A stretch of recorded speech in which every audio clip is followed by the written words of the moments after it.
Good morning everyone, আমি প্রিয়াঙ্কা আর আমার channel Priyanka বণিক ব্লগের আরও একটি নতুন ভিডিওতে আপনাদের সবাইকে জানাই স্বাগত। আশা করব আপনারা সকলেই ভালো আছেন এবং সুস্থ আছেন। আমার শরীরও আগের থেকে অনেকটাই ভালো আছে। আমি গত দুদিন কোনো বড় ব্লগ আপনাদের সঙ্গে শেয়ার করিনি, তার কারণটা নিশ্চয়ই আপনারা শর্টসগুলি দেখে বুঝে গেছেন। আমার বাপের বাড়ির শীতলা পুজো ছিল, তো সেখানে তো প্রত্যেক বছরই যাই, সেটা তো আপনারা জানেন। আগের বছরও আমি ছোট্ট করেই মায়ের পুজোর ব্লগ শেয়ার করেছিলাম, তবে এবছরও প্রায় পুরোটাই তুলে ধরেছি। তবে অর্ধেক সময় পর্যন্ত ছিলাম, 3টের পর ঘরে চলে এসেছিলাম, আর পারিনি বেদিতে বসে থাকতে, কেন সকাল থেকে টানা উপোস করা ছিলাম, তো খুব কষ্ট হচ্ছিল। তারপর ঘরে এসে খেয়ে নিয়েছিলাম। তো চলুন আজকের পুজোর ভ্লগই আপনাদের সঙ্গে শেয়ার করব। এটা শুক্রবার দিন সকালে রান্নাবান্না কমপ্লিট করে ছাদে এসেছিলাম, আর এটা শনিবার দিনের ভিডিও। দেখুন যোগাযন্ত্র প্রায় হয়ে গেছে, স্নান সেরে রেডি হয়ে একেবারে মায়ের পুজো নিয়ে চলে এসেছি। তো প্রতি বছরের মতনই এক পাশে থাকে শম্পা দিদি আর এক পাশে থাকে আমি, মানে আমরা দুজন ঠাকুরমশাইয়ের হেল্পিং হ্যান্ড। শম্পা দিদি প্রথমে রেডি হয়ে আসেনি, আমি একদম রেডি হয়ে চলে এসেছিলাম, তাইও কিছুক্ষণ সামনে রেখে চলে গেছিলো রেডি হতে। তো রেডি হয়ে চলে আসলো, সবাই রেডি ফেডি হয়ে আমরা চলে এসেছিলাম। আর পুজোটা সত্যি কথা বলতে এত আনন্দ হয়। আমি যখন মায়ের আগমনের ব্লগটা ছেড়েছি, মানে ব্লগ না, শর্টসটা ছেড়েছি, তখন প্রায় 1:45 মতন, কেন 12:35 মাকে নিয়ে আসা হয়েছিল। ততক্ষণ কিন্তু আমাদের বাড়ির সবাই জেগেছিল, যেহেতু ওটা বাড়ির পুজো। পুরোটা বাড়ির মাঝখানে মায়ের মন্দির, মানে মন্দির বলতে মায়ের বেদিটা বাঁধানো, রং করা, আপনারা দেখতেই পাচ্ছেন। নিচেটা সাদা টাইলস বসানো, চারপাশটা লাল রং করা, ছোটো ছোটো ঠাকুরের মূর্তিও রয়েছে, মানে ওই টাইলসের ওপর যে থাকে আর কি, সেগুলির কথা বলছি। তো এবছর ঠাকুর দিয়েছে, প্রত্যেক বছরই একজন না একজন ওপর ভার পড়ে, আর সবার ঘরের থেকে চাঁদা তুলে খুব আনন্দ করে পুজো হয়। তবে এবছর যারা ঠাকুর দিয়েছে, টিয়ার বর বলেছে যে কারোর থেকে কোনো চাঁদা তোলা হবে না, মাকে সবাই পুজো দেবে। এই যে এবছর টিয়া আর ওর বস স্নেহাশিস ঠাকুর দিয়েছে, আর শুধু ঠাকুরই না, সমস্ত খরচা প্যান্ডেল থেকে লাইট থেকে সবটা হয়েছে। তবে পরের দিন খিচুড়ি ভোগও ছিল। তবে আমরা না এবছর আর থাকতে পারিনি, কেন শনিবার দিন আমার বড় মেয়ে রাত 8টা থেকে সায়েন্স পড়া থাকে, তো সেই কারণে সায়েন্স পড়াটা কামাই করা যাবে না, স্যার ভীষণ বকাবকি করে। আর তার চেয়েও বড়ো কথা, কামাই করলে পরে না কেউ পড়া দেয় না। তো সেই কারণে পুজোটা শেষ হতে হতে তো 5টা বেজে যায়। 12টায় প্রত্যেক বছর বাবাই বসে পড়ে পুজো করতে।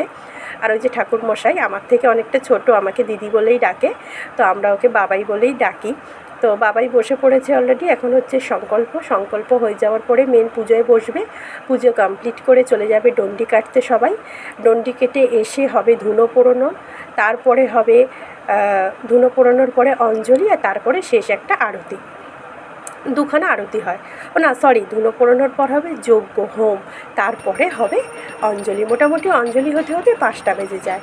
আর অতক্ষণ না আমি থাকতে পারিও না, সত্যি কথা বলতে। ওই 3টে সাড়ে 3টে পর্যন্ত থেকে চলে আসি। শম্পা দিদিও চলে আসে, ওই যে ওপাশে দাঁড়িয়ে আছে শম্পা দিদি, আর এপাশে যেহেতু আমি রয়েছি, কেন দুজনকেই ঠাকুরমশাইকে ওপাশেও কিছু আরতির জিনিস থাকে, এপাশেও কিছু আরতির জিনিস থাকে, দুজনই আমরা এগিয়ে দিই। তো মায়ের কাজ করতে গেলে সেখানে তো খেয়ে নিলে পরে হবে না, তো তাই জন্য আমরা যতক্ষণ পারি উপোস করে থেকে করি, তারপর আমরা সরে আসি, আবার অন্য দুজন পোস্টিং হয়ে যায় ওখানে, তাহলে ঠাকুরমশাইয়ের হাতাহাতি সব এগিয়ে দিতে হয়। তো এখন খুব সুন্দরভাবে আরতি চলছে, ঠাকুর মানে খুব সুন্দরভাবে পুজো হচ্ছিল। আর এবছর আমাদের গাছের অনেক কটা ফুল কিন্তু নিয়ে আসা হয়েছিল।